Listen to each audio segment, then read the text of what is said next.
ማከል ክፍፍል አመጣ አለመግባባት አመጣ ስለ ጦርነቱ ሌሎች ጉዳዮችን ገምግም የሚለው ነገር አንዳንዶቹ ይሄንን ማየት አንፈልግም ማየት የምንፈልገው ከፕሪቶሪያ በኋላ የተመሰረተው ጊዜያዊ አስተዳደር ያለውን ፐርፎርማንስ ነው መገምገም የምንፈልገው የሚል በዋናነት በዚህ ረገድ አንዱ ክፍል እንትን ነበር ለማንኛውም ለማሳጠር ብዙ ወደ ኋላ መሄድ ስለሌለብን ይሄንን ተከትሎ በተፈጠረ ክፍፍል የታጠቀው ኃይል የትግራይን ጦርነት ተከትሎ የተፈጠረ የታጠቀ ኃይል አለ ይሄ ብዙ የትግራይ ተወላጆች የሚያዩት ይሄንን ኃይል ሁሉም የትግራይ ተወላጅ የተወጣጣበት ተቃዋሚዎችም ያሉበት ተቋም አድርገው ነበር የሚወስዱት በሂደት ግን ህወሓት ከመንግስትም በዘለለ ይሄንን ተቋም ክሌም የማድረግ ባጭሩ ህወሓት ራሱን ታጣቂ የማድረግ ማለት ነው ፓርቲ ሆኖ በአንድ በኩል ምዝገባ ይሰጠይ ምናምን እያለ እየጠየቀ እንደገና ደግሞ በሌላ በኩል ሰራዊቱ የኔ ነው ኢንፋክት በውስጥ ለተፈጠረው ክፍፍል ለመድፈቅ ለመጨፍለቅ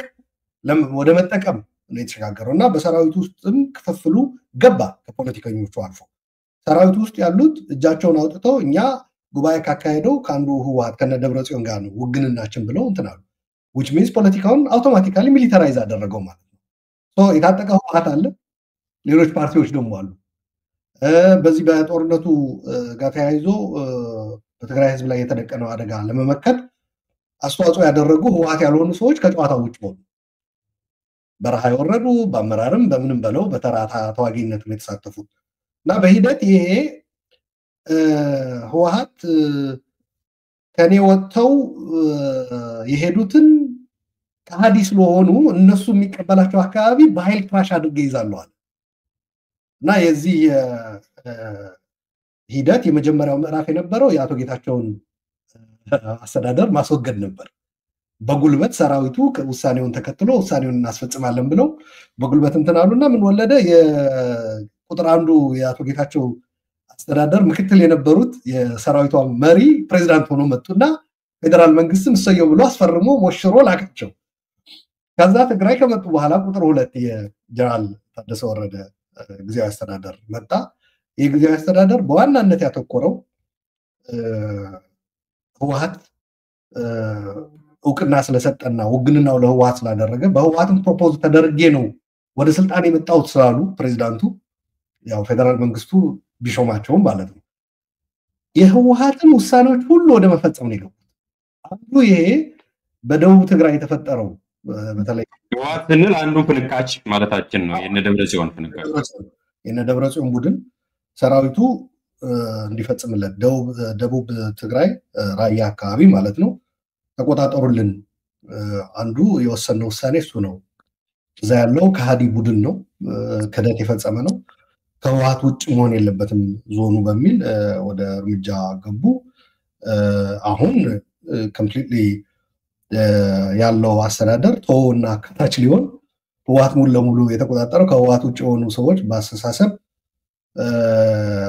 ከስልጣን መባረር አይደለም ኢንፋክት አሁን ከህወሓት አስተሳሰብ ውጭ የሆነ የትግራይ ሰው ክሪሚናላይዝ ወደ ማድረግ ነው የተገባው እና አዲሱ የተመደበው ደቡብ ትግራይ በነደብረጽዮን በነሞንጆሪኖ ሹመት ተሰጥቶት የሄደው ሰውዬ ምን ቢል ጥሩ ነው እዛ ሄዶ የመጀመሪያ ስብሰባውን ሲያደርግ እንዲያውም በተቀየምነው ልክ ቢሆን ኖሮ አንድም ሰው አይተርፍም ነበር ብሎ ነው መጀመሪያ ንግግሩን የጀመረው ባጭሩ ማለት ነው ከኛ አስተሳሰብ ከኛ እምነት ውጭ ያለ ሰው ተቀይመነዋል ነው ሶ ተቀይመነዋል አንድም ሰው አናስተርፍም ነበር የሚል ነው ሰው ህዝቡም እኛን አይወድም ወደሚል በተቃራበ እንትን መልእክቱ በደንብ አድርገህ ከተረዳኸው ህዝቡ እኛን ትቷል ነው ስለዚህ እርምጃ እንውሰድ ብንል አንድም ሰው አይተርፍም የሚል ነው አንድም ሰው ሳይቀር ነው እኛን የጠላን የሚል አይነት መልእክት ይዘት ያለው ነው ሶ ይሄንን ተከትሎ ከፍተኛ የሆነ ውጥረት ተከስቷል በዞኑ ሰልፎች እየተደረጉ ነው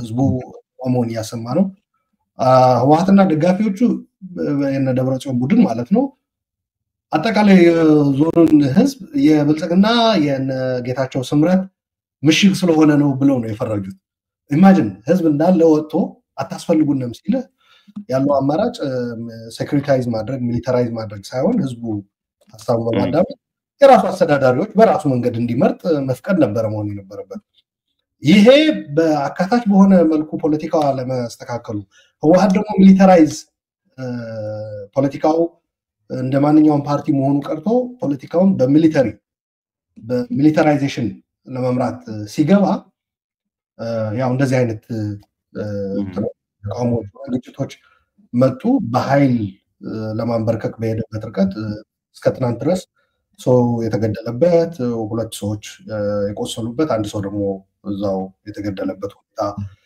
ተፈጠረ ማለት ነው። ምክንያቱም ከኛ ውጭ የሆነ መፍቀድ የለብንም የሚለው በተለይ ደግሞ ታጣቂ የሆነ ስታደርገው የፖለቲካ መፍትሄ ልሰጣችን ያለ አማራጭ ጉልበት ነው የሚሆነው። በእንደዚህ አይነት ሁኔታ ነው ያለው። ጥሩ ማቆያ አጀንዳዎች ናቸው እነኚህ። እንግዳችንን ተክሌን እየጠበቅነው ነበረ፣ በሰዓቱ ተገኝቷል። ተክሌ እንኳን ደህና መጣ። በመቆያ አጀንዳዎች ነው የቆየ ነው እንዳየኸው። ወደ ዋናው እንገባለን። እንኳን ደህና መጣ። እንኳን ደህና ቆያችሁኝ። በጣም ይቅርታ ካሰብኩት በላይ ወሰደብኝ ጉዳይ። መሀል ላይ የተወሰነውን ሰምቻለሁ። መጀመሪያ አካባቢ ያሬድም አሉላም ሲናገሩ የነበረውን በጣም ደስ ብሎኛል ስላየኋችሁ። አሉላ ረጅም ጊዜ ነው እንደዚህ ስንገናኝ በኦፍኮርስ እከታተላለሁ፣ ክፉንም ደጉንም። ያሬድ ጋር እንኳን ተገናኝተናል ማለት እንኳን ደህና መጣ። ሰላም ብያለሁ ልጅ ተክሌ። እሺ ሰላም። ጥሩ እሺ። ከሎየሮች ወይም ጠበቆች ገበታ ወደ ሀሳብ ገበታ ተቀይሯል። አሉላም ቤት ውስጥ ስለተገኘ ቅድም እንግዲህ ያልነውን አጀንዳዎች ሰምታል። እንዲሁ ተባራሪ ዛሬ መሀል ላይ የደረሱንን ነው ብሬኪንግ ኒውስ ላይ በተለይ እነኚህ ስልጣን የለቀቁት በምን ሌጋሲ ነው የሚታወሱት የሚለው ላይ ነው አስተያየት ስትሰጥ የነበረው። አንተም 5 ደቂቃ ወስደ 3 ደቂቃ የሚበቃ ይመስለኛል አንተ እሱ ላይ ሪፍሌክት አድርገህ ቀጥታ ወደ ዋናው ጉዳይ ወደ ህዳሴ ግድብ ፖለቲካ እንድንሸጋገር። የማሞ ምህረቱ እንግዲህ ሲሾም አካባቢ የኢኮኖሚክስ ባክግራውንድ የለውም ወይ ገንዘብ ላይ እና እንዴት አድርጎ ነው ማኔጅ የሚያደርገው የሚል አስተያየት ሲሰጥ ትዝ ይለኛል። እና ከዛ በኋላ የተከሰቱን ነገሮች ስንመለከት የዚህ የገንዘብ የውጭ ምንዛሬው ጉዳይ and recently የሚሰሙ አንዳንድ ነገሮች የወርልድ ባንክ IMF ጫና እሱም ራሱ እየደወለ ማሞ ብዙ ብላንደር ሲፈጽም ነበር አይነት ነገር ነው። የባንክ ኃላፊዎችን ባንከሮችን ሲያስፈራራ እንዲያደርጉ ማኒፕሌት ለማድረግ ሲሞክር ነበር ምናምን የሚሉ ነገሮች ይሰማሉና ማሞ ያው በቀውስ ነው የሚታወሰው ማለት ነው። በፋይናንሻል ሴክተሩ ላይ የተወሰነ ቀውስ ግርግር ፈጥሮ ኢኮኖሚው አይ ቲንክ አልተረጋጋም። ነጋዴዎች በጣም ስጋት ውስጥ ናቸው። በስራ የኔቸር ምክንያት ብዙ ሰዎች ጋገናኛለሁ እና በጣም ሁሉም በቃ ስጋት ነው የሚያሳየው። በዛ ይታወሳል። ለጌ አይ ቲንክ ለኔ ፈኒም ነው and of course incompetent ነው። ስራውን በብቃት ለገሰት ሁሉ አልሰራም። ኢቭን እኔ አንዳንድ ጊዜ ራሴ እንደ ድሮ እንደ ኢህአዴግ ህወሓት አሁን ደግሞ እንደ ብልጽግና አድርጌ ሳስብ ብልጽግና በሆነ የተሻለ ስራውን መስራት የሚቻልባቸው መንገዶች አሉ ብዬ አስባለሁኝና ያን ማድረግ ለምን እንደማይችሉ በጣም ግራ ይገባኛል። ንቀት ይሁን ለህዝቡ ኢንኮምፒተንስ ነው ወይ አይታያቸውም። እዚህ ከኛ ጋር ሆነው የምናየው ነገር I don't understand። በተለይ ደግሞ ይሄ በጣም ያበሳጨኝ የመንግስት ራሱ ጠቅላይ ሚኒስትሩም ጨምሮ ሌሎችም የመንግስት ባለስልጣናት ሚዲያ ላይ ሲወጡ እንትን ይጎላቸዋል። አትሊስት የትህትና ሴንሲቲቭ የመሆን ጉዳይ ለምሳሌ ሰዎች ሲገደሉ ወይ ሲታፈኑ የሆነ ችግር ሲፈጠር እንትን ቋንቋ እኮ አለ አይደለም የሆነ we understand እንዲህ አይነት ቻሌንጅ ይገጥመዋል የኢትዮጵያ ህዝብ ግን ተባብረን አብረን እንወጣዋለን ምናምን ባሉ ቋንቋዎች አሉ። እንደሱ አይነት እንኳን እንትን የላቸው። በጣም ሬክለስነስ የበዛበት ነው። አይ ቲንክ በሱ ይታወሳሉ። ባጭሩ ነው በረጅሙ ለማለት ያህል። እሺ ጠበቃ መሆኑ ጠቅመዋል።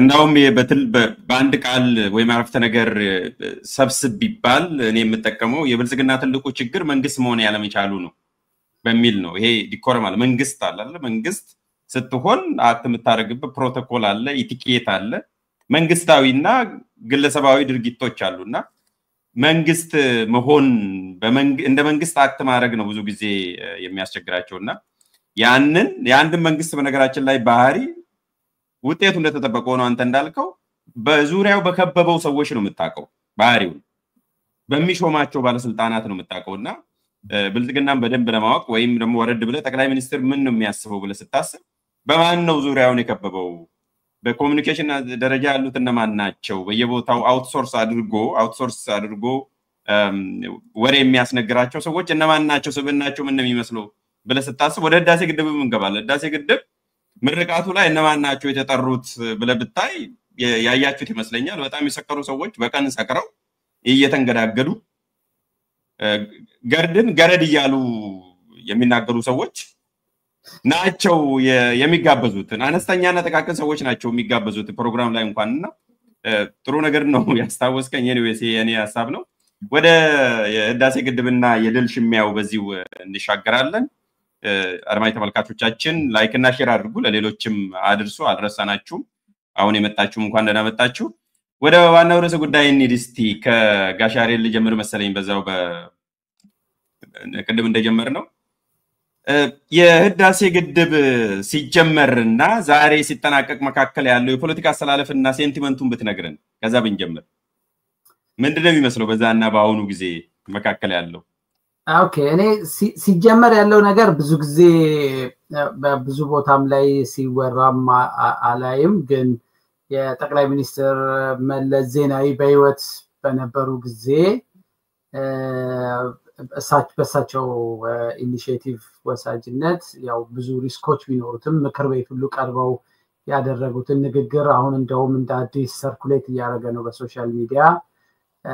ይሄ ግድብ ብዙ ፈተናዎች ቢኖሩትም ብዙ ቻሌንጆች ቢገጥመንም ያው በኢትዮጵያ ህዝብ ላይ ብቻ ተማምነን እንጨርሰዋለን የሚል በኋላም መሰረት ድንጋይ ተቀምጦ ግንባታው ተጀምሯል እና በወቅቱ ብዙ ጫጫታ ኮንስትራክሽኑም ከተጀመረ በኋላ አስታውሳለሁ። በተለይም ያኔ የነበረውን ያገዛዝ ስርዓት የሚቃወመው ኃይል አንዱ ያነሳ የነበረው ነገር ይሄ በግድብ ስም ገንዘብ ሁሉ እየተሰበሰበ ለአፈና መሳሪያ ነው የሚውለው የሚል ጠንካራ ምልከታም ስለነበረ ተቃውሞ ሰልፎች ሁሉ ምኖች ይደረጉ ነበር። ግን የረጅም ጊዜ ታሪክ ያለው ነው። ኢትዮጵያ ከኃይለ ሥላሴ ዘመን ጀምሮ ይሄን ግድብ የመገደብ ፍላጎት ነበራት። አንዳንድ ሰነዶች እንዳያችሁት ኃይለ ሥላሴ መሰረት ድንጋይ ሲያስቀምጡ ግን የሚያሳዩ ብሩ ላይ ሁሉ የግድቡን ምልክት አሻራ የሚያሳይ ምስል ነበረ የአንደኛው ብር ኖት ላይ። ትልቁ ነገር ምንድነው? በተለይ አሜሪካን ጨምሮ የምዕራቡ ዓለም ከግብጽ ጋር በነበረው በጣም ጥብቅ የሆነ የጥቅም ቁርኝነት የጂኦፖለቲካል ኢንተረስት ኢትዮጵያ ያንን ግድብ እንዳትገድብ ብዙ ጫና ነበር። በተባበሩት መንግስታት ደረጃ ገና በ1950 ምናምኖቹ አካባቢ ሁሉ ይሄ ጉዳይ ለውይይት ኢትዮጵያ ጥያቄ አቅርባ የምዕራቡ ዓለም ያኔ ብድር ሁሉ እንዳታገኝ የተከለከለችበት ለግድብ ብሎ ኢትዮጵያ ለግድብ መገንቢያ ገንዘብ እንዳታገኝ ገና ከኃይለ ሥላሴ ጊዜ ጀምሮ ነው ክልከላ የነበረው። ስለዚህ ፍላጎቱ ነበረ፣ ወቅት ነበር የሚጠበቀው።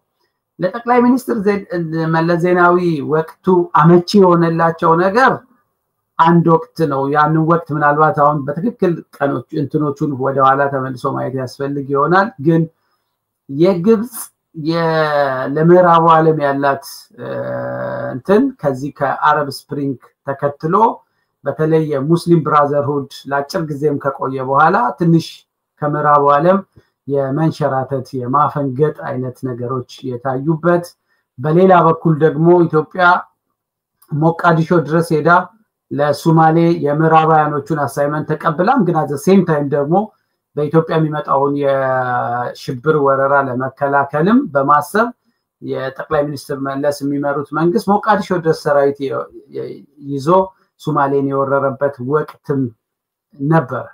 ስለዚህ የኢትዮጵያ ውስጥ ግብጽን መቆጣጠር የሚፈልግ ማንኛውም ዓለም አቀፋዊ አካል የግብጽ ጉሮሮዋ ህልውናዋ አባይ ስለሆነ የቧንቧውን አናት ከግብጽ ውጪ ማድረግ በዘላቂነት የግብጽን ፖለቲካ ለመቆጣጠር እድል ይፈጥራል። ስለዚህ የዓለም አቀፍ ማህበረሰቡ በዝምታም በተለያዩ መንገዶችም ጎ አሄድ ያኔ ከኃይለ ሥላሴ ጊዜ ጀምሮ የነበረውን በጣም የጠነከረ ክልከላ አቁሞ ወደ ኋላ ያለበት ወቅት ነበር።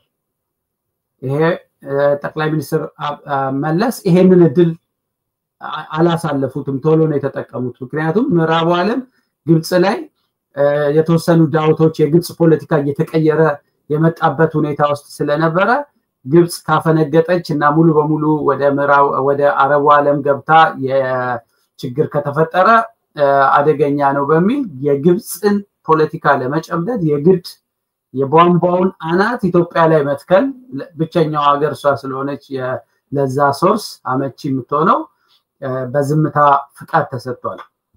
አሁን ሪሰንትሊ ትራምፕ ገንዘብ ሁሉ ረድተናል ይላሉ። ምን ያህል እውነት ነው አይደለም አላቅም።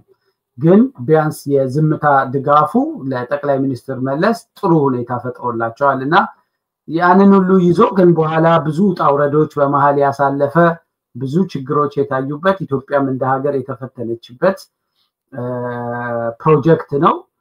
አሁን ትላንትና በሰጠሁት ማስተያየት ሶሻል ሚዲያ ላይ ድሉም አንድ ፖለቲከኛ ተነስቶ ገጽታውን የሚገነባበት የሚመጻደቅበት አይደለም።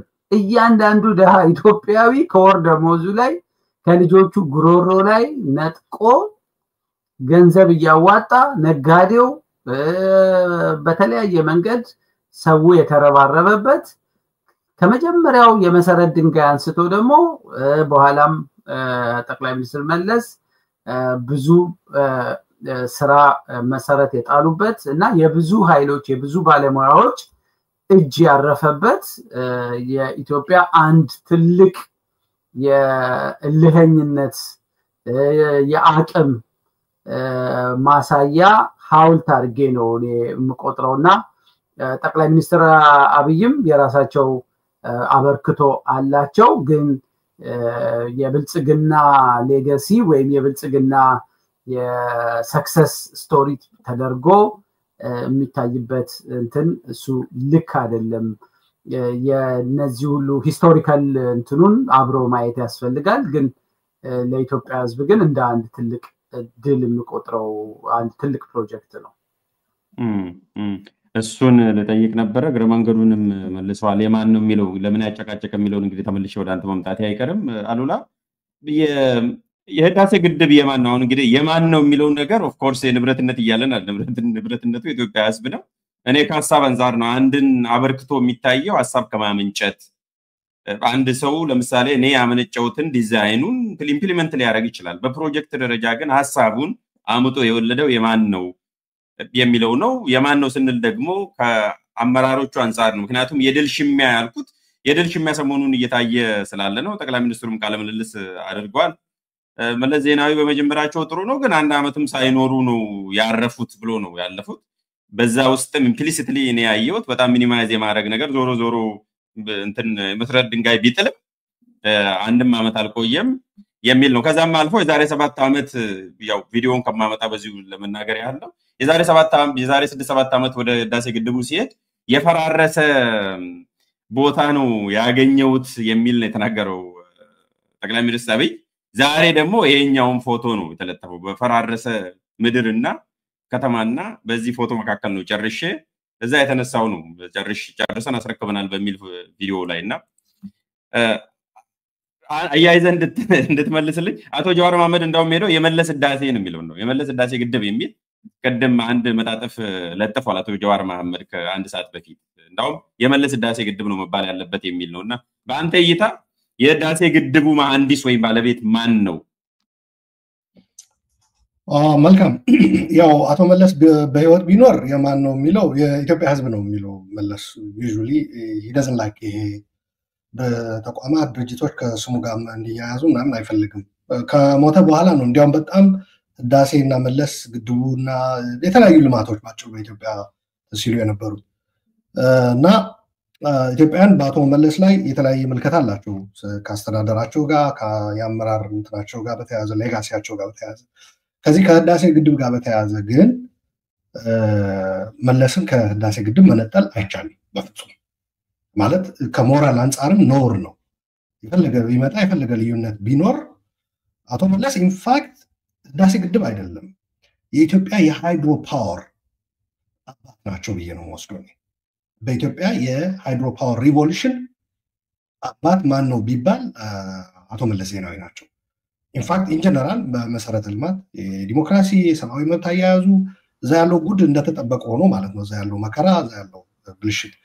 ነገር ግን ከልማት አንጻር የኢትዮጵያ ህዝብ ሙሉ ትኩረቱ ወደ ልማት እንዲያደርግ በማድረግ ረገድ አቶ መለስ ማንም አይነጥቃቸው ክሬዲት ይገባቸዋል። መሰረተ ልማት ከትምህርት፣ ከጤና፣ ከመንገድ ራሱ ብዙ ሰው እንዲያውም እኔ ያጋጠመኝ አብይ አህመድ ወደ ስልጣን መጥቶ ለረዥም ጊዜ በስደት ከአቶ መለስ ስርዓት ጋር ወይም ከድርጅታቸው ጋር በተያያዘ የተሰደደ ወደ ሀገሩ መግባት ያልቻለ ሰው ከዚህ ከአብይ አህመድ መምጣት ጋር ተያይዞ ወደ ሀገር ቤት የገባ ሰው ብዙ ሰው የሚናገረው የምሰማው ሀገሪቷ በመሰረተ ልማት በጣም ነው የተለወጠችው። የፈለገ መለስን ልንተቸው እንችላለን፣ ስርዓቱን አንወደውም፣ ከሀገራችን እንድንሰደድ አድርጎናል፣ ወደ ሀገርም አልገባንም ለረዥም ጊዜ። ነገር ግን የምናየው በተለይ የመንገድ ዝርጋታ ድሮ ትተውት የሄዱ መንደራቸው አስፋልት መንገድ፣ ድሮ ትተውት የሄዱ ሀገር ኤርፖርት ያልነበረው አካባቢ ኤርፖርት ያለው፣ ዩኒቨርሲቲ ያልነበረው ዩኒቨርሲቲ ያለው። ከልማት አንጻር ጠቅላይ ሚኒስትሩ ቀድሞ ጠቅላይ ሚኒስትር አቶ መለስ በጋራ የሚያስማማ አንድ ነገር ከልማት ጋር ተያይዞ ጥሩ ስም ነው ያላቸው። በዛ ላይ ደግሞ ከልማቱ ደግሞ የሃይድሮ ፓወር ጉዳይ ሀገሪቷን ሲረከቡ ወደ 300 ነው እንደዚህ ሜጋዋት የኃይል ማመንጫ ነበራት። ስተዋት ሲሄዱ ወደ 3000 አጠገብ፣ በተለይ በኋላ ላይ ደግሞ ኦልሞስት ወደ ማለቅ የነበረው 1800 ሜጋዋት የሚያመነጨው ግልገል ጊቤ ማለት ነው የመጨረሻው ሶስተኛው ነው መሰለኝ። ያንኑ ሲታከልበት ወደ 5000 ገደማ ነው የነፋስም ጨምሮ ምናምን እንደዚህ ጂኦተርማል እንደዚህ። ምክንያቱም አገሪቷ ያላት ካፓሲቲ በኃይል ማመንጨት በጣም እዛ ላይ ትኩረት በመስጠት ሰርተዋል እና ከዚህ አንጻር የህዳሴ ግድብ ያለምንም ኢፍ ኤንድ በት የአቶ መለስ ዜናዊ ግድብ ነው፣ ምንም ጥያቄ የለውም እዛ ላይ። ኢንፋክት ባይሆን ኖሮ ያን ያክል ጥረትም አያስፈልግም ነበር። እሳቸውን ለመነጠል የተደረገው ጥረት ምንም አበርክቶ ባይኖራቸው እኮ ብዙ ማደግ ነው። ነገር ግን መለስና ህዳሴ ግድብን መለያየት ስለማይቻል ነው አይ ቲንክ ጠቅላይ ሚኒስትሩ የአሁኑ ጠቅላይ ሚኒስትር ብዙ ጥረት ያደረጉት እዛ ላይ የተረባረቡት እና ይሄ ነው ከዚህ አንጻር ነው የማየው። ሌላው የኢትዮጵያ ህዝብ ብዙ ጊዜ በሀገር መደፈር ጋር ተያይዞ የጋራ አንድ ላይ መዝመት፣ የሀገር ዳር ድንበር ሉዓላዊነት የማስከበር በሶማሌም በለው በአድዋ ጊዜ ጦርነትም በለው በሶማሊያ ወረራም በለው በዚያድ ባሬ በኋላ ላይም በኤርትራ በባድመ ጦርነት በጋራ የመዝመት ነገር ነበር። ከልማት አንጻር ግን ይህ የህዳሴ ፕሮጀክት ኢትዮጵያንን ያስተሳሰረ ነው የሚል እምነት አለኝ። ብዙ ጊዜ በጦርነት በሀገር ማስከበር በድንበር ምናምን አብሮ ይዘምት የነበረው የውስጥ ልዩነቶቹ ወደ ጎን ትቶ ማለት ነው። ይሄም አቶ መለስ አመራር ጉድለት ሳይኖረው ቀርቶ አይደለም። በዲሞክራሲ በሰብአዊ መብት አያያዙ በውጭ የሚኖረው ብቻ አይደለም። በነገራችን ላይ ተቃውሞ ያሰማ የነበረው ሀገር ቤት ውስጥም ግፍ ይደርስበት የነበረ ህዝብ ሳይኖር ቀርቶ አይደለም ነበረ።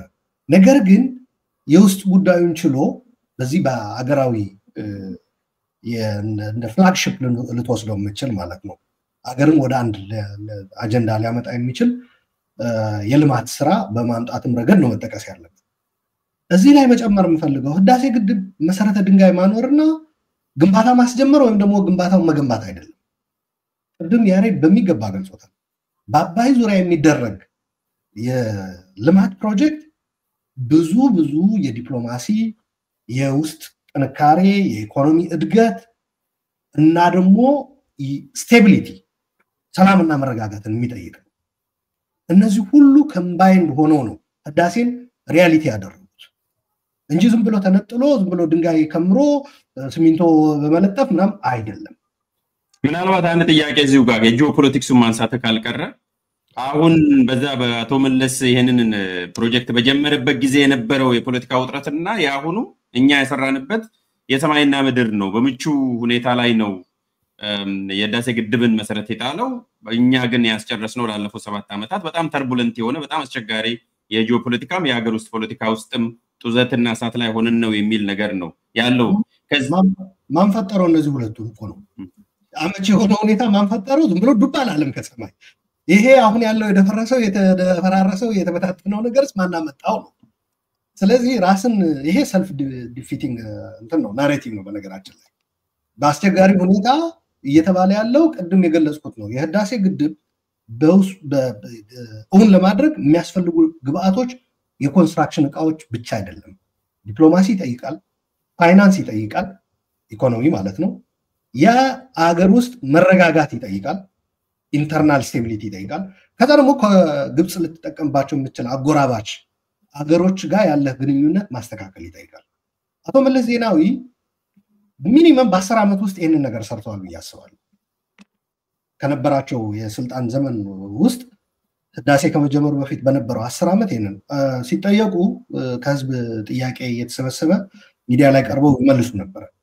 ልጅ ሆነው ይሄ ህልም ነበሮት ወይ የኢትዮጵያ መሪ ሆኜ አባይን እገድባለሁ ብለው ያስቡ ነበር ወይ ተብሎ ሲጠየቅ አቶ መለስ በአመራራቸው ብዙ ትችት ልናቀርብ እንችላለን።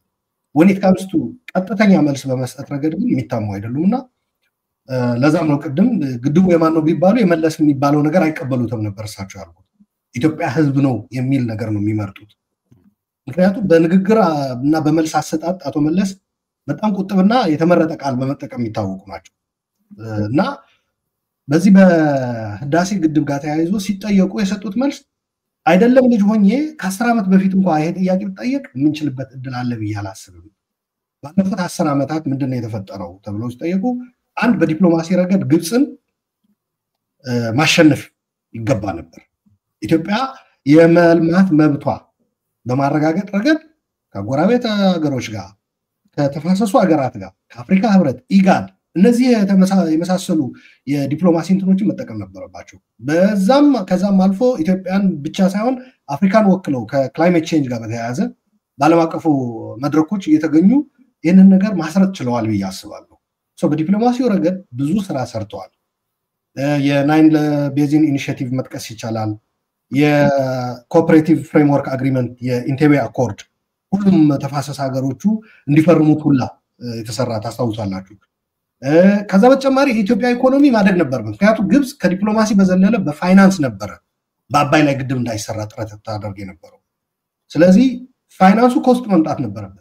ወርልድ ባንክ ላይ ግብጾች በዓለም አቀፍ ተቋማት ደግሞ የጂኦፖለቲክሱ ጥንካሬያቸው ብቻ ሳይሆን እንዳገር በግለሰብ ደረጃ ግብፃውያን በትልልቅ የዓለም ተቋማት ውስጥ ገብተው የመስራት ባህል አላቸው።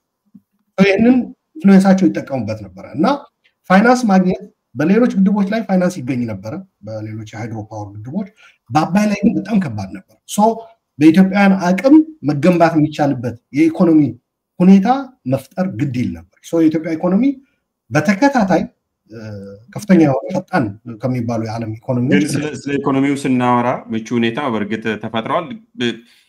አሁንም ቢሆን እኮ ከእያንዳንዱ መቀነት አድርገን በዶሜስቲካሊ ሞቢላይዝ ተደርጎ አንዳንዱም በቦንድ ሌላውንም በድጋፍና በብድር ነው እንጂ ያለው የመንግስት ኢኮኖሚ ህዳሴ ግድብን ለመስራት ምንም የረዳው ነገር የለም እኮ። ኢኮኖሚው አቅም ኖሮን አይደለም። ምናልባት እንዳልከው ዶሜስቲካሊ ከእያንዳንዱ ግለሰብ መቀነት ሞቢላይዝ የሚደረገውን አመቻቹ ካልተባለ በስተቀር ከመንግስት ሪሶርስ የህዳሴን ለመገንባት የሚሆን ነገርም አልነበረም፣ ከዛም አልተሰራም እኮ አይደል? ምን መሰለህ ግብጾች ኢትዮጵያ በአባይ ዙሪያ ግድብ እንዳትገነባ ብቻ ሳይሆን በነገራችን ላይ በምንድን ነው የሚባሉት እነዚህ ወደ አባይ የሚፈሱት መጋቢ ወንዞች ላይ ራሱ ጭምር ነበረ ግድብ የሚባል እንዳይገነባ እንትን ስትል የነበረው። የፋይናንስ ምንጮች ድጋፍ ሊያደርጉ ሲንቀሳቀሱ ግብፅ በቀጥታ ሄዳ ነበር የምታስቆመው። ከዚህ አንጻር የሀገር ውስጥ አቅም መጠቀም ያስፈልግ ነበረ በአባይ ላይ ግድብ ለመገንባት። የሀገር ውስጥ አቅም ሲባል ኢትዮጵያዊ እያንዳንዱ የሚያዋጣው አገሪቱ ደግሞ ያላትን አቅም የኢኮኖሚ አቅም በመጠቀም ማለት ነው። በነገራችን ላይ የሚያዋጣው እኮ አገሪቱ አሁን ባለው ሁኔታ አዋጣ ብለው አይደለም፣ ነፍሱ ግቢ ነፍስ ውጭ ሆኗል ለመብላትም ራሱ። መብላት አቅም መፍጠር የቻለ ዜጋ እምቢ ብልስ ምን አማራጭ አለው የሚለው ጥያቄ ይመጣል። ዞሮ ዞሮ ያኔም ቢሆን ከእያንዳንዱ አብዛኛው የመንግስት ሰራተኛ ሳያማክሩም ነው የቆረጡት። ተቆርጦ ጥቅም ላይ ውሏል። እሱ አይደለም ግን ፕሮሲጀሩን ስናይ የ2 ዓመት ደሞዝ የመምህራንም የሌሎችም እኛም ሰጥተናል። በፍላጎት 1 ዓመት ሰጥቻለሁ። ያለ ፍላጎት ሳያማክሩኝ 1 ዓመት ወስደዋል። በአጠቃላይ 2 ዓመት ነው። እኔ በስጦታ ነው የሰጠሁት ኦልቲሜት መጨረሻ ላይ። ኤኒዌይስ ዛሬም ቢሆን እንደዚህ እየተንገዳገደም ቢሆን አምጣ ተብሎ ከየደሞዙ ቢቆረጥ ምን አማራጭ አለው የሚለው ጥያቄ ዛሬ ምንም አማራጭ አይኖረውም ከመቀበል በስተቀር። ግን ከሊደርሺፕ አንጻር ሲታይ ህዝብ እንኳን እንዳያምጽና እምቢ እንዳይል ያንን ቀድሞ ስራ መስራቱ ፖለቲካውን በደንብ መስራቱ ተገቢ ነው የሚል ነው። የቀረ ጥያቄ ይኖራል። ኃይሌ ድል ስጥ ብዬ ነው። ምናልባት ይሄኛውን ሰብሰብ አድርግና ተመልሼ ወደ አንተ እመጣለሁ። አሉላ ያልጨረስከውም ካለ እቺኛውን ብቻ ጨርስና ወደ ተክሌ እንሂድ። ተመጣጣኝ ሰዓት እንዲኖረን ብዬ ነው። በቃ እሺ ተመልሼ እመጣለሁ። ኃይሌ ተክሌ ይቅርታ ኃይሌ እላለሁ ዛሬም ተክሌ። ጥያቄውን ታስታውሰኛለህ? ጥያቄው ያንም ግርግር ሲፈጠር ነበረ ሲጀመርም፣ ዛሬ ሲያልቅም ግርግር አለ። የህዳሴ ግድብ ፖለቲካ ዛሬም አለ። አንደኛ እሱን ሁኔታውን እንድታነሳ ነው። ሁለተኛ የማን ነው? ቤዚካሊ ይህን ጥያቄ መመለስ ስላለብን ነው። የማን ነው? ለምንድን ነው ግርግር የፈጠረው የሚለውንም ተከትለን በኋላ እመለስበታለሁ። ሁለተኛ ዙር የማን ነው? ለምንድን ነው ፖለቲካው እንዲሆነው? አይ ቲንክ የፕሮፌሰር አልማርያምን ጽሁፍ 2011 መሰለኝ አይደለም የሎንች የተደረገው እንትኑ የፕሮፌሰር አልማርያምን ጽሁፍ ያን የጻፈውን እና አሁን ሪሴንትሊ ጻፋቸውን ማየቱ ያሳይሃል ከየት ተነስቶ ወዴት ኢቮልቭ እንዳደረገ አክቹዋሊ። እና አይ ሪመምበር ነው ኢሳት ቮለንቲር ያደርግ ነበረ ኤንድ የነበረን ቅኝት ኦብቪየስሊ በሰዓቱ ኢህአዴግን በከፍተኛ ሁኔታ ስለምንቃወመው በጣም የተቸ ነው። ከሴኩሪቲ አንጻር ወደ ቦርደር 15 ኪሎ ሜትር የተጠጋ ነው። እነመለስ ሆም ብለው የአረብ ስፕሪንግ ሲፈነዳ የህዝቡን የግሮዝ ኤንድ ትራንስፎርሜሽን ፕሮግራም ነው ፕሮጀክት የሚባል GTP 1 የሚባለው መጥቶ ነበር 2010 ላይ እና 2010 ውስጥ አልነበረም ሲባል አይ ኤክስ ተብሎ በሚስጥር ተይዞ ነበር ምናምን የሚለው ትሪት እዚህ ይለኛል በዛ ሰዓት። እና ኦብቪየስሊ አንድ ነገር ያው ተቃዋሚ በተቃውሞ ካምፕ ስትሆን ብዙ ጊዜ በተቃዋሚ እኔ ብዙ ጊዜ ኢትዮጵያ ውስጥ አሁን ብልጽ እንትን ነው ኢዜማ ማይመቸኝ ለዚህ ነው። ተቃዋሚ ስትሆን ልደቱም የሆነ ሰዓት ላይ ሶስተኛው አማራጭ ብሎ መጣ። ተቃዋሚ ሲሆን የኔ ስራ አይደለም ያን መንግስት አፕሪሺየት ማድረግ፣ ጥሩ ሲሰራ ፖዚቲቭ ነው ምናምን የሚለው ነገር አልቀበለውም። ቢኮዝ አይ አም ተቃዋሚ መንግስት 10 ኪሎ ሜትር መንገድ ሰርቶ ካስመረቀ ኖ በዚህ ገንዘብ እኮ 100 ሊሰራ ይችል ነበር ብዬ መተቸት ነው የፋንታ ሞር እንዲሰራ ማድረግ ነው። እና በሰዓቱ ቅኝታችን ተቃውሞ ነበረ፣ ትችት ነበረ። በተአይ ነው አለፈ ያ ሁሉ። አብይ መጣ ኤንድ አብይ ከመጣም በኋላ ትንዶነስት ወደ 65 ከመቶ መሰለኝ በዛ ሰዓት የተባለው ቁጥሩ ላይ ብዙም አንጨቃጨቅም አልቆ የነበረው ኤንድ አብይም ቢሆን ያንን ማስፈጸም መቻሉ በራሱ ክሬዲት ይገባዋል ባይ ነኝ። ኤንድ ኦብቪየስሊ ግን ኦነስት የሆነ አሰስመንት፣ ገለልተኛ የሆነ ኦብጀክቲቭ የሆነ አሰስመንት እናድርግ ካለ ግን አይ ቲንክ አቶ መለስ መመስገን አለበት ብዬ አስባለሁ። አቶ መለስ ሀሳቡ በራሱ ቅድም አሉላም ነካክቶታል። ይሄ ለብዙ መቶ ዓመታት በ1929 ስምምነት አለ በእንግሊዝ ያኔ የግብፅ የሱዳን ቅኝ ገዢ ነበረች። ሱዳንን ወክላ ከግብፅ ጋር ተፈራረመች። የውሃውን ወደ 48 ቢሊዮን ኪዩቢክ ሜትር ለግብፅ 4 ቢሊዮን ለሱዳን ነበረ። በኋላ 1959 ላይ ደግሞ ተፈራረሙና 84 ቢሊዮን ኪዩቢክ ሜትር ተብሎ የሚታሰበው ውሃው የናይል 55ቱን ግብፅ ወሰደችው በ1955ቱ የናይል አግሪመንት። ን 18.5ቱን ሱዳን ወሰደች። 10 ቢሊዮኑ የሚተንነው አለች ግብፅ። ግብፅ በጣም ተንኮለኛ መጥፎ ሀገር ነች።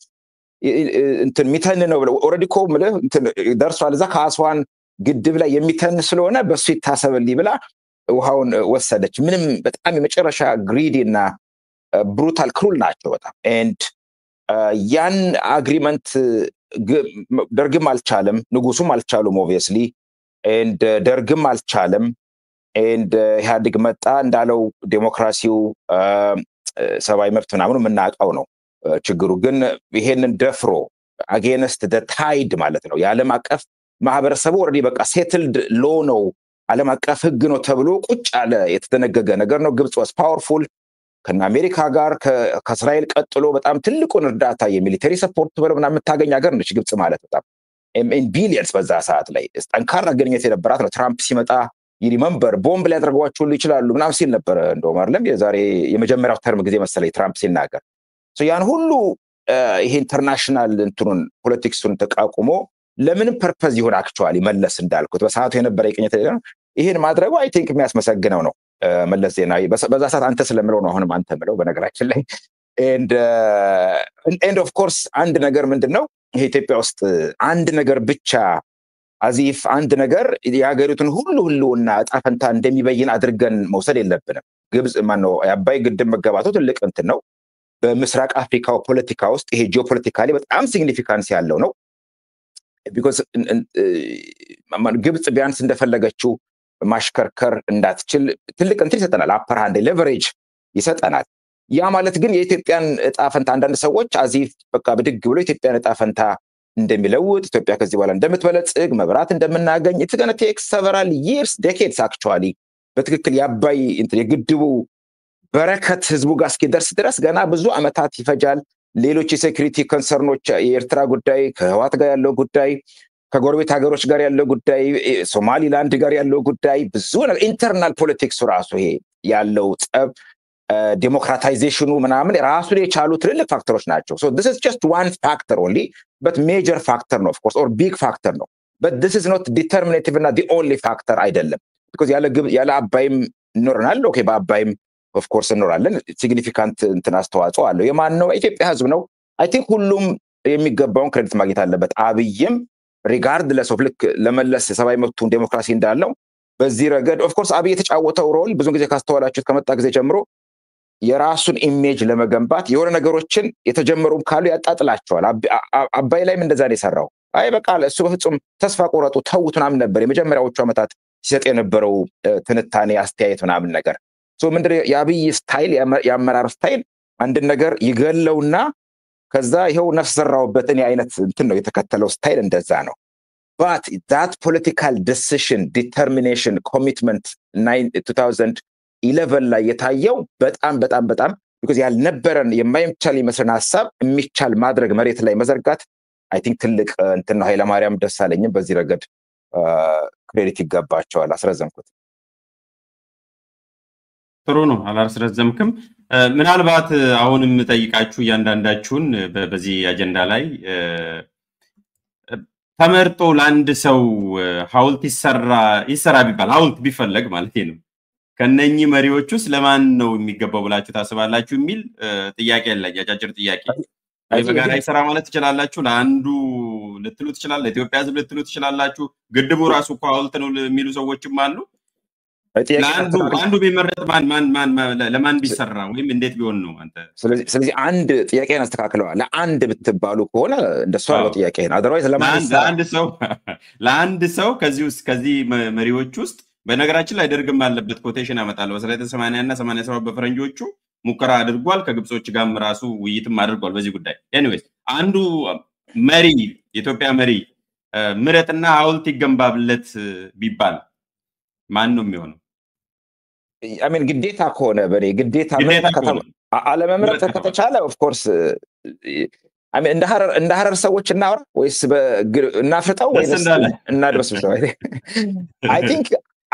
I think ብዙ ሰዎች ሊያበሳጭ ይችላል ለአንድ ሰው የግድ ከተባለ I think መለስ deserves the credit ለኔ because political decision ነው በጣም ኢምፖርታንት ነው ከዛ በኋላ ሪሶርሱን ማሰባሰብ ሎጂስቲክሱ ምናምን ሌላ ጉዳይ ነው ለአንድ ሰው የግድ ከተባለ I think መለስ ይገባዋል I don't like him I hate him ኢትዮጵያ አሁን ለገባችበት ችግር ሁሉ ጠንቅ ነው ራሱን የቻለ አጀንዳ ነው እሱ ብዬ ነው እዛ ውስጥ ቅድም አሉላ ሲናገር ማልስማባባቸው ነገሮች ነበሩ ወደዛ ውስጥ እንዳንገባ ዲስትራክት እንዳያረገን ብዬ ነው በት ለአንድ ሰው የግድ ከተባለ ግን I think መለስ አብዛኛውን ነጥብ ይወስዳል እሺ አንተ ስላነሳው ነው ስፔሲፊካሊ አንተ ብቻ ያነሳውት አሁን ቅድም ወደ አቆየሁት ጥያቄ ይሄዳለሁ ሁላችሁም እንትን የምትሉበት አሁን እንግዲህ የድል ሽሚያውንም እግረ መንገዱንም አድሬስ አድርገናል የህዳሴ ግድብ ወደፊት እያየን ወደፊት በነገራችን ላይ ቅድም ፎቶዎቹን እያመጣው ነበር ማንንም አልተውኩም እናንተ ስታወሩ የሁሉንም ዲስፕሌይ አድርጋለሁ የኢንጂነር ስመኘውም አለ ባይዘው የማረሳው ስለ ዲዛይን ስናወራ እሳቸውም ለረጅም ዘመን እንዳውም እኔም ብትጠይቁኝ የኔን ዛሬ መናገር ስላልፈለኩ ነው እንጂ ህይወት የከፈለው በህዳሴ ምክንያት ህይወት የከፈለው ኢንጂነሩ ብቻ ነው ስለዚህ ለሳቸው ነበር እኔ የማረጋው ከዚህ አንፃር ካየ ነው የከፈለው እሱ ብቻ ነው እስከዛሬ ሌሎቹ ወይ በተፈጥሮ ነው የሞቱት ሌሎቹ በህይወት አሉ ለማንኛውም ይሄንን የህዳሴ ግድብ ፖለቲካ በምን መልኩ ነው ማስታረቅ የምንችለው የምትሉት ጋሽ ያሬድ ማስታረቅስ ይቻላል ወይ ትርክቱ ኦኬ ትርክቱ የትኛውን ፖለቲካ ልልህ ነበር ምክንያቱም ህዳሴ ብዙ የፖለቲካ የድል ሽሚያ ፖለቲካ እሱ ምንም እኔ ወቅታዊ ነው እኔ አሁን አብይ እስካለ ድረስ ነው የገጽታ ሽሚያው ከሌለ በቃ ያበቃል እሱ ብዙ እንትን አይደለም ለኔ የኢትዮጵያ ህዝብ አንድ ትልቅ ምዕራፍ የዘጋበት ፕሮጀክት ነው ቅድም ተክሌ ያለው ነገር ወሳኝ ነገር ነው። ለገባንበት ቅርቃር በድህነት፣ በኢኮኖሚ፣ በሰብአዊ መብት፣ በሁሉ ነገር ለገባንበት ችግር ኢትዮጵያ በጠቅላላ ካለችበት አደገኛ ሁኔታ ለመውጣት ይሄ አንድ ድንጋይ ነው። በቃ አንድ መሰረት ድንጋይ ነው እንጂ ብቻውን ምንም ሊያመጣ አይችልም። ምንም ሌሎች በጣም ወሳኝ የሆኑ ልንሻገራቸው የሚገቡ ምዕራፎች አሉ። ስለዚህ እሱ ላይ አተኩሮ ትርክት ለመስራት መራኮት ምን ማለት ሁሉ ለኔ ብዙ እንትኑ አይታየኝም። ለኢትዮጵያ ሕዝብ ያ ፋይዳ አይደለም ብዬ ነው የማስበው። ለዛ በጣም የሚጨነቁት ፖለቲከኞች ናቸው።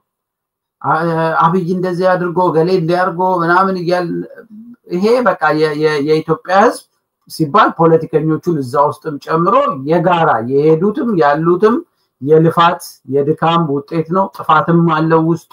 በጥፋቱም በጥሩነቱም በምንወቀሰው ልክ እየተወቃቀሰን ግን በቃ ታሪኩ በአግባቡ ፕሮፌሽናል በሆነ መንገድ ተሰንዶ ነው ትርክቱ ለትውልድ እኮ የሚተላለፍ ነገር ነው። ይሄ ነገ የሚገርምህ እዚህ አሁን ያለውበት ቤልጅየም አንድ መጽሐፍ መሸጫ መደብር አለ እና ብዙ ጊዜ ሲሄድ አንድ ሙሉ ሼልፍ ለግብጽ የተተወ ሼልፍ አለ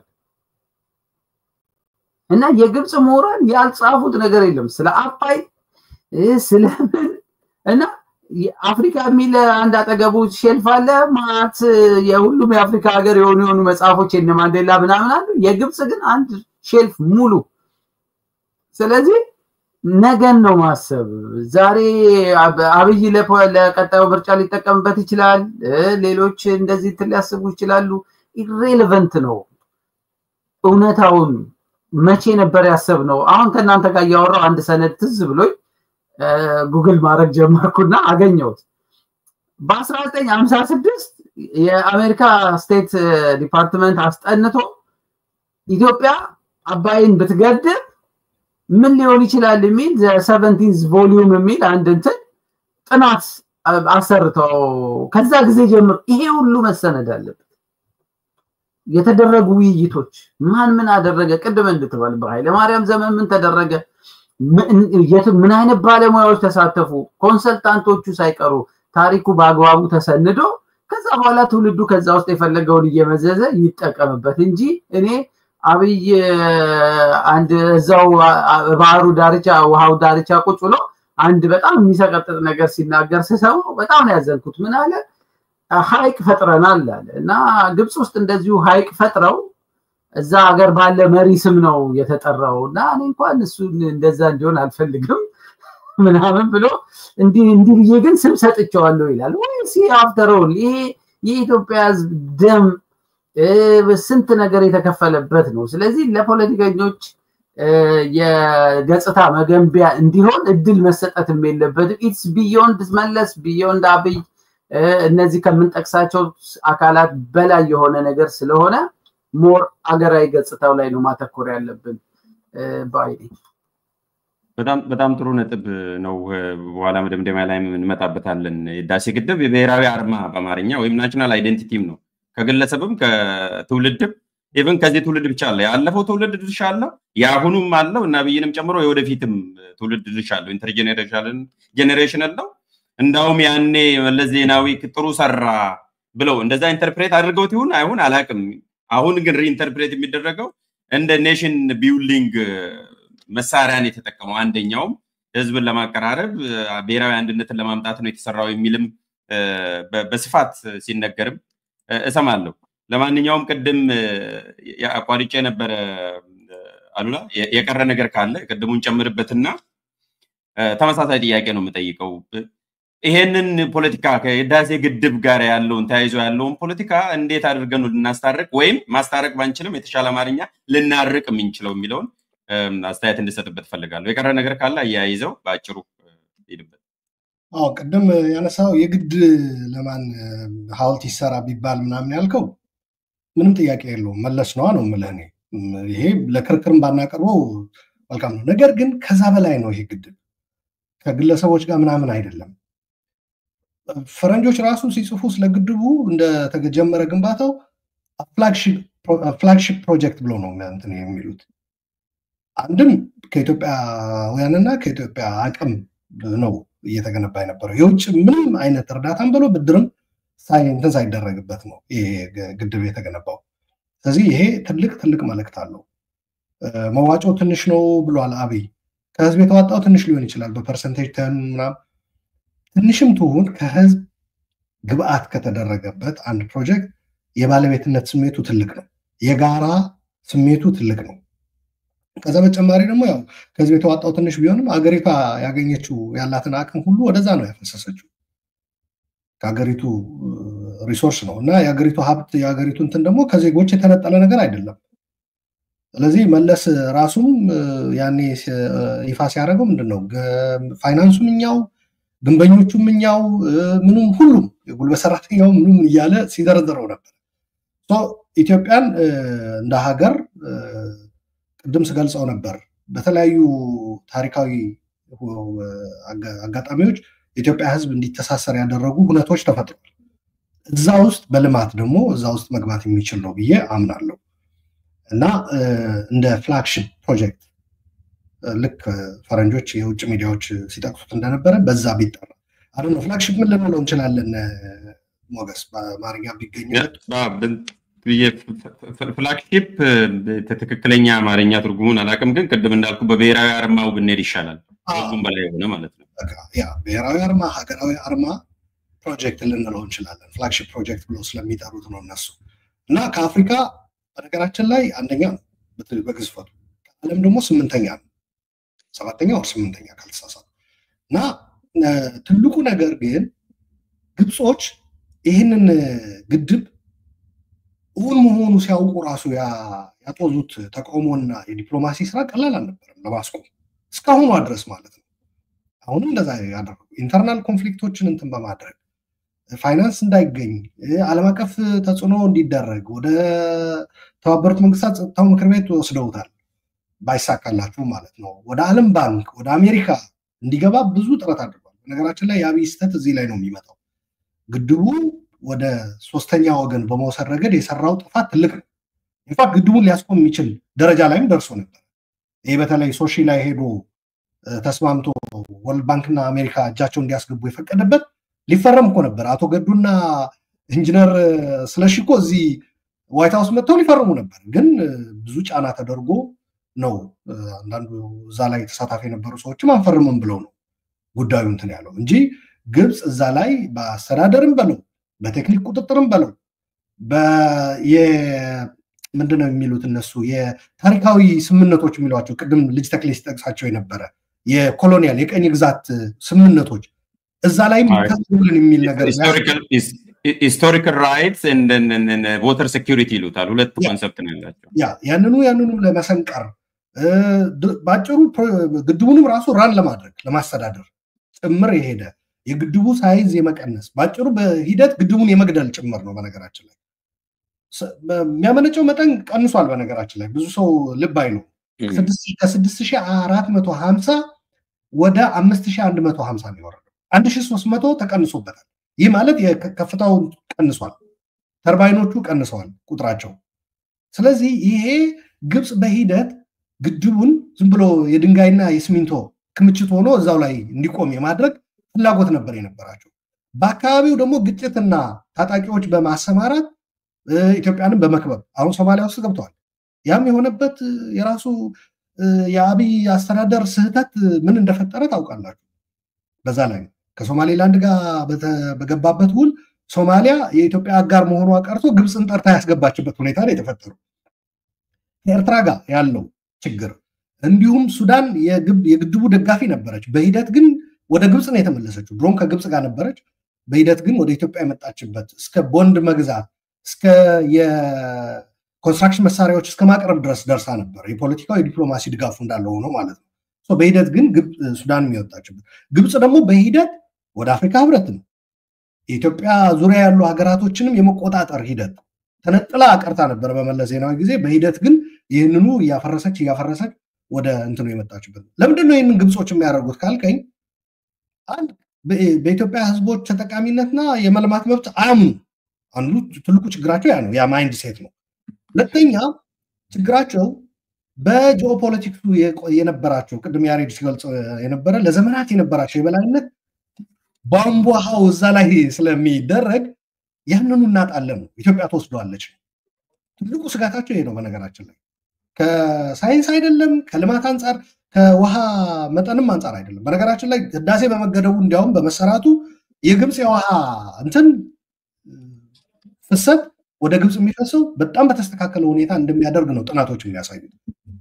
ሲልቴሽን ይቀንሳል። ከፍተኛ የሆነ አፈር እየተቦረቦረ የግብፅ ግድቦችን ነበር የሚሞላው። ያንኑ ለማስወገድ ሚሊዮኖች ነው የሚያወጡት ሱዳንም ግብፅ። ሁለተኛ ይሄ ትነቱ ነው። ቅድም ለትነትም ማስቀምጣለች ብሏል ልጅ ተክሌ። በጣም ጨካኞች ናቸው ብሎ ለትነት ጭምር ተንኮለኞች ናቸው ብሎ የሚተነው ብሎ ራሱ በድርሻ አስቀምጠውታል። እና ትነትም ይቀንሳል። ግብፅ ላይ ያሉ ግድቦች እንደምታውቋቸው ዝርግ ናቸው፣ ሜዳ ላይ ያሉ ናቸው። ከሳይንስ አንጻር ዝርግ ላይና ጥልቀት ያለው ላይ ሲሆን ትነት ይለያያል። በሳይንስም የተቀመጠ ነገር ነው፣ ፊዚክስ ላይ አለ ይሄ። ስለዚህ ዝርግ ነው። እንደገና ደግሞ በጣም ሞቃት ነው የግብፅ እንትን የአየር ሁኔታ ማለት ነው። ስለዚህ የሃይድሮሊክ እና ሃይድሮ ኢንጂነሪንግ ሳይሆን የግብፅ ኮንሰርን የሃይድሮ ሄገመኒ ነው፣ ዶሚኔት የፖለቲካ ነው። ሃይድሮ ሄገመኒ በላይነታችን እናጣለን ነው። የዓለም ተሰሚነት ለኢትዮጵያ ይሆናል፣ ከኛ ኢትዮጵያ ያንን እየወሰደችብን ነው የሚል ነው። ያው እነሱ በአረብ ሊግ ያላቸው ተሰሚነት ይታወቃል። ኦልሞስት የአረብ ሊግ ባለቤቶች ናቸው። በተባበሩት መንግስታት ትልቅ እንትን አላቸው። ዓለም ራሱ ግብፅ አፍሪካ ሲያስብ ግብፅ ነው እኮ የሚያስበው። ቅድም ያሬድ ሲገልጸው ነበረ። ላይብራሪ ሳይቀር የግብፅ ተብሎ ለብቻው በትልቁ ተቀምጧል ብሎ እንትን ብሎታል። ይሄ ኢንፍሉዌንሳቸውን ሉዝ ማድረግ አይፈልጉም ግብጾች። በተወሰነ ደረጃ ሰብረነዋል ማለት ይቻላል። አያይዘንም ኢትዮጵያን በጣም ሊኮሩበት የሚገባቸው አንዱ ነገር ኢትዮጵያን እያበጣበጥኩ በዓለም ያለ የበላይነት ተጠቅሜ ፋይናንስ እንዳያገኙ አድርጌ በዲፕሎማሲ አሳስሬ ውስጣቸው ደግሞ በግጭት በነገራችን ላይ ይሄ ግድብ መገደቡ አንዱ ነገር ልንገራችሁ በዚህ አጋጣሚ ኤርትራን ተጠቅሞ ኢትዮጵያን የመጉዳት ስትራቴጂ የግብፅ ስትራቴጂ ለዘመናት በሲቪል ዋሩ በደርግ ጊዜም ጨምሮ ማለት ነው። አቶ ኢሳያስ ሲገልጸው በአንድ መድረክ ላይ ሀገር ሆነን ግጭቱ ሲያበቃና ኢትዮጵያ ውስጥ ካለው መንግስት ጋር ተስማምተን መሄድ ስንጀምር ግብጾች ደስተኛ አልነበሩም ነው ያለው። አቶ ኢሳያስ ያደረገው ንግግር ነው ይሄ። ለምንድን ነው ግብጾች እኛን የሚያዩን ሀገር እንድንሆን ከኢትዮጵያ ጋር ደግሞ በኋላ ወንድማዊ ግንኙነት አስቀጥለን ትብብር እንዲኖረን ሳይሆን ከአባይ ግድብ ከአባይ ውሃ ጋር በተያያዘ ኢትዮጵያን ሁሌ የምናሰቃይ ሆነን እንድንቀጥል ነው የሚፈልጉን ነው የሚለው። ይሄ ግድብ መጠናቀቁ አንድም በተለይ ግብጾች ይህን ሪያሊቲ አሜን ብለው ወደ መቀበል ከገቡ በኢትዮጵያ ዙሪያና በኢትዮጵያ ውስጥ በሚፈጠሩ ግጭቶች ኢትዮጵያን ዲስቴቢላይዝ የማድረግ ሂደት የግብጾች አይ ቲንክ አንዱን በር ቢያንስ ሙሉ በሙሉ ባንዘጋም ገርበብ አድርገናል በሚለው ወስደዋል። በደንብ አድርገን ገርበብ አድርገናል። ይህንን ነገር መቀበል አለባት። እንዲያውም አንድ አገላለጽ ነበር የሚጠቀው አይ ቲንክ ተቀበል አይቀርም ኦልሬዲ ፌታ ኮምፕሊ የሚለው ፌታ ኮምፕሊ ያበቃለት ጉዳይ ነው። ጅብ ከሄደ በኋላ ውሻ ደጋግሞ ብቻ